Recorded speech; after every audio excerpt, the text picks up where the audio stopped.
Gym లోకి వెళ్ళంగానే మిగతా వాళ్ళని వర్కౌట్ చేసేటప్పుడు చూస్తే చాలా ఎక్కువ వెయిన్స్ తోటి మజిల్ ఎక్కువ పంప్ అయి కనిపిస్తుంది. దానికి రీజన్ మేబీ మీరు జెనెటిక్స్ అనుకోవచ్చు, బట్ రియాలిటీ ఏంటిదంటే ఫుడ్. ప్రీ వర్కౌట్ తీసుకున్నప్పుడు మీ మజిల్ కి వచ్చేది ఓన్లీ పంపు మాత్రమే కాదు, మీరు మీ మజిల్ ని బాగా న్యూట్రిషన్ గా ఉంచినట్లు and at the same time దానికి ఎక్కువ బ్లడ్ ఫ్లో అవుతున్నట్లు ప్రాపర్ గా. మీరు వర్కౌట్ చేసేటప్పుడు ఎక్కువ పంప్ రావాలన్నా, మస్కులర్ గా కనిపించాలన్నా, మీ వెయిన్స్ ఎక్కువ పాప్ అవ్వాలంటే ముందు మీకు ఒక బౌల్ కావాలి.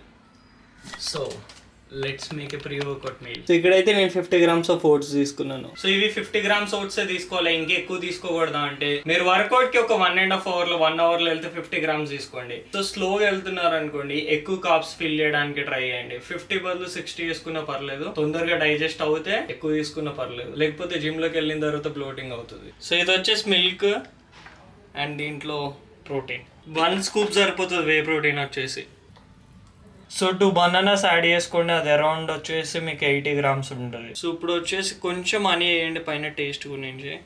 అండ్ ఇప్పుడు మీరు ఇందులో ఎలాంటివి యాడ్ చేసుకున్నా కూడా మీ ఇష్టం. లైక్ ఎగ్జాంపుల్కి ఇన్ కేస్ మీరు స్ట్రాబెర్రీస్ యాడ్ చేసుకున్నా పర్లేదు, బ్లూబెర్రీస్ ఎలాంటివైనా. సో ఫైబర్ ఎక్కువ ఉంటాయి బ్లూబెర్రీస్లో అయితే, సో ఎలాంటిదైనా పర్లేదు, ఫ్రూట్స్ మీరు యాడ్ చేసుకోవచ్చు. ఆరెల్స్ నాకు ఇదంతా వద్దు బ్లోటింగ్ అవుతుంది అంటే సింపుల్గా ఇందులో ప్రోటీన్, కార్బ్స్ అన్ని ఇన్వాల్వ్ అయి ఉన్నాయి. సో ఇది one of the best pre workout meal. మీకు ఇంకొకటి సింపుల్, లైక్ మీ బ్రెయిన్కి బూస్ట్ ఇవ్వాలని అంటే ఒక కాఫీ పౌడర్ తీసుకోండి.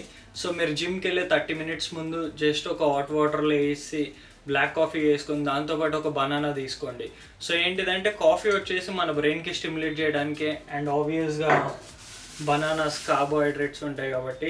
సో లాస్ట్లో వచ్చేసి కొంచెం సాల్ట్ అయితే తీసుకోండి, పింక్ సాల్ట్ అలాంటిది ఏదైనా. ఎందుకంటే సాల్ట్ వల్ల మన మజిల్లో వాటర్ ఎక్కువ హోల్డ్ అవుతుంది కాబట్టి, అండ్ మీరు వర్కౌట్ చేసేటప్పుడు చాలా మ్యాసివ్గా కనిపిస్తారు. సో ప్రీ వర్కౌట్ మీల్ తీసుకున్నాం అండ్ కాఫీ ఇవన్నీ కూడా తాగేసాం అనుకోండి, అయిపోయిందని చెప్పేసి అనుకోకండి. మిమ్మల్ని మీరు హైడ్రేట్ చేసుకోవడం మర్చిపోకండి అండ్ 100% ఎంత వీలైతే అంత వాటర్ తాగండి. దాని అర్థం లైక్ మీ ఫుల్ అనిపించే వరకు, హైడ్రేటెడ్ అనిపించే వరకు. చాలా మంది జిమ్ లో వాటర్ తాగకపోవడం వల్ల కళ్ళు తిరిగి పడతారు. సో మీ బాడీకి వాటర్ చాలా important. So post workout meal వచ్చేసి సింపుల్, జస్ట్ ప్రోటీన్ ఇంకా కార్బ్స్ ఉండేలా చూసుకోండి. సో ఏదైతే జిమ్ లో ఎనర్జీని యూజ్ చేశారు కదా, సో దాన్ని మళ్ళీ రీఫిల్ చేయాలి కదా మనం.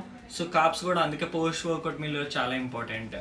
సో ఇప్పుడు వచ్చేసి ఓన్లీ ప్రోటీన్, కార్బ్స్ ఉంటే సరిపోతుందా అంటే, సో లైక్ ఫైబర్ని కూడా యాడ్ చేసుకోండి, కొంచెం కీరా. అండ్ ఇంకొకటి మెయిన్గా చాలా మంది మిస్టేక్ చేస్తారు, వర్కౌట్ తర్వాత క్రాంప్స్ వస్తాయి. ఇంత లోడ్ చేసినా కూడా క్రాంప్స్ ఎందుకు వస్తాయి? మీ వాటర్ హోల్డ్ లేకపోతే మసిల్లో. సో సాల్ట్ తీసుకోవడం మర్చిపోకండి పోస్ట్ వర్కౌట్ మీల్లో కూడా. ఇంకా మీకు ఇలాంటి వీడియోస్ కావాలంటే కింద కామెంట్ చేయడం మర్చిపోకండి. అండ్ సబ్స్క్రైబ్ చేసుకోవట్లేదు మీరు అందరూ, మర్చిపోతారు. సో సబ్స్క్రైబ్ చేయడం కూడా మర్చిపోకండి.